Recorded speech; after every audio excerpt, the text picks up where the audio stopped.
Shooting এর মাঝখানে এবার পাগলামি দেখালেন চিত্রনায়িকা মাহিয়া মাহি। মা হওয়ার পরে বেশ মুটিয়ে গিয়েছিলেন এই নায়িকা, কিন্তু আবার নিজেকে ফিটফাট করে আবারও কাজে ফিরেছেন এই চিত্রনায়িকা।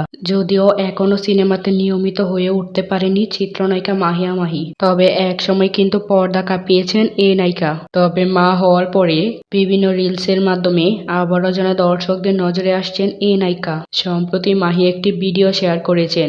সেই ভিডিওতে তুমুল নাচ করতে দেখা গেছে মাহিকে। মাহিয়া মাহির এই নাচটি সোশ্যাল মিডিয়াতে তুমুল ভাইরাল হয়েছে। তাকে অনেক ফিট লাগছে এবং তার নাচও অনেক ভালো হয়েছে। মাহি তার নাচের ভিডিওটি ফেসবুক পেজে শেয়ার করে ক্যাপশনে লিখেছেন, সেদিন শুটিং এর মাঝে সবাই একটু পাগল হয়ে গিয়েছিলাম। যেটাই বলেন না কেন, আপনার এই পাগলামি দর্শকদের বেশ ভালো লেগেছে। তো ভিউয়ার্স, মাহিয়া মাহির নাচটি কি সত্যিই দর্শকদের মনে জায়গা করে নিয়েছে? কি আবার আগের মতো দর্শকদের মনে জায়গা করে নিতে পারবে? আবারও কি হল কাঁপাতে পারবে? আপনাদের কাছে কি মনে হয় তা অবশ্যই কমেন্ট করে জানাতে ভুলবেন না।